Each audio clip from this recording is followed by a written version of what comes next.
Hi friends, Jesus with us ಚಾನೆಲ್ಗೆ ನಿಮಗೆ ಮತ್ತೆ ಸ್ವಾಗತ.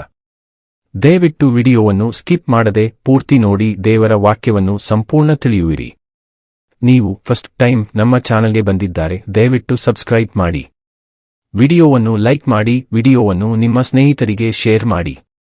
ನಿಮ್ಮಿಂದ ನಮಗೆ ಹೊಸ ವಿಡಿಯೋ ಮಾಡಲು ಸ್ಫೂರ್ತಿ ಸಿಗುತ್ತದೆ.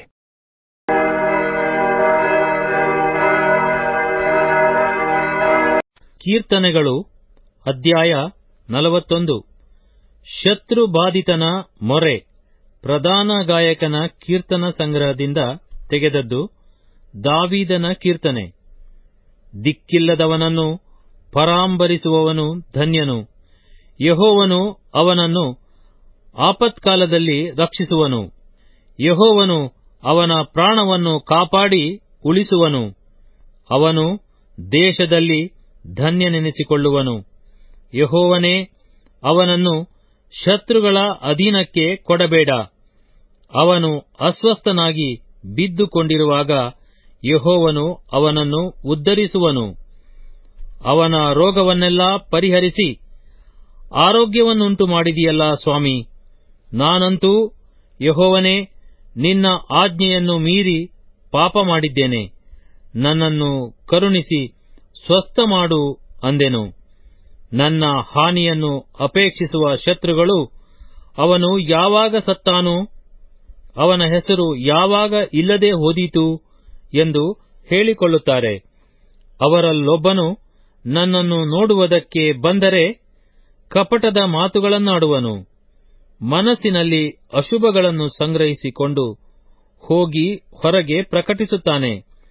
ನನ್ನ ಹಗೆಯವರೆಲ್ಲರೂ ನನಗೆ ವಿರೋಧವಾಗಿ ಕಿವಿಗಳಲ್ಲಿ ಗುಜುಗುಜು ಮಾತಾಡಿಕೊಳ್ಳುತ್ತಾರೆ.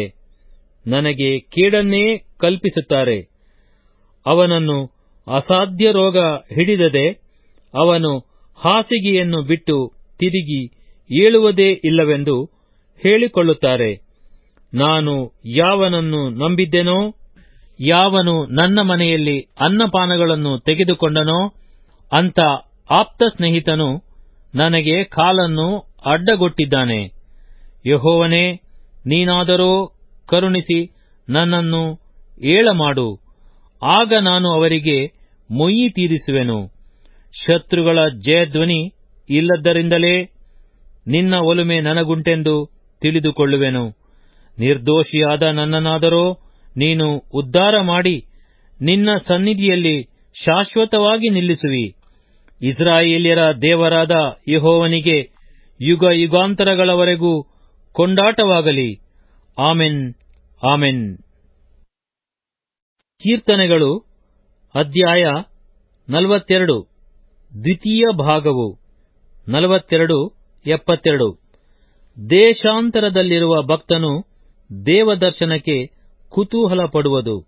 ಪ್ರಧಾನ ಗಾಯಕನ ಕೀರ್ತನ ಸಂಗ್ರಹದಿಂದ ತೆಗೆದದ್ದು. ಕೋರಹಿಯರ ಪದ್ಯ. ದೇವರೇ, ಬಾಯಾರಿದ ಜಿಂಕೆಯು ನೀರಿನ ತೊರೆಗಳನ್ನು ಹೇಗೋ ಹಾಗೆಯೇ ನನ್ನ ಮನವು ನಿನ್ನನ್ನು ಬಯಸುತ್ತದೆ. ನನ್ನ ಮನಸ್ಸು ದೇವರಿಗಾಗಿ, ಚೈತನ್ಯ ಸ್ವರೂಪನಾದ ದೇವರಿಗಾಗಿ ಹಾರೈಸುತ್ತದೆ.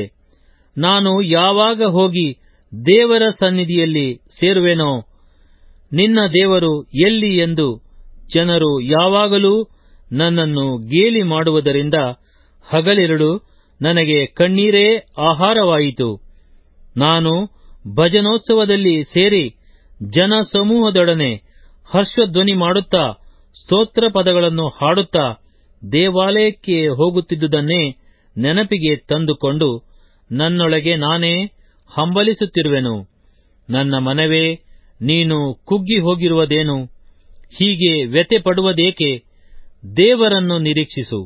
ಆತನೇ ನನಗೆ ರಕ್ಷಕನೂ ದೇವರೂ ಆಗಿದ್ದಾನೆ.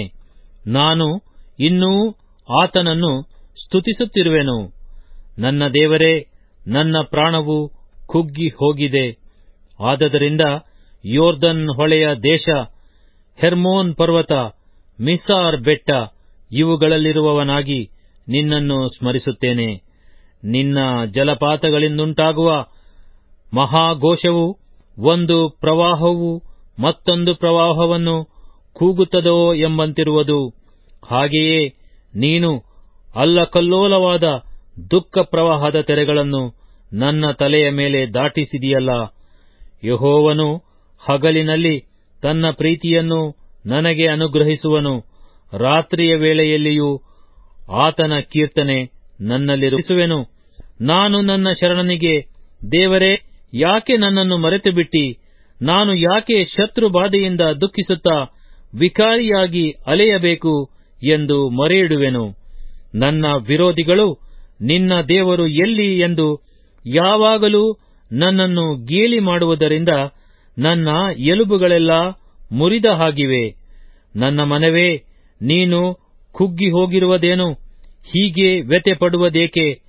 ದೇವರನ್ನು ನಿರೀಕ್ಷಿಸು, ಆತನೇ ನನಗೆ ರಕ್ಷಕನೂ ದೇವರೂ ಆಗಿದ್ದಾನೆ. ನಾನು ಇನ್ನೂ ಆತನನ್ನು ಸ್ತುತಿಸುತ್ತಿರುವೆನು.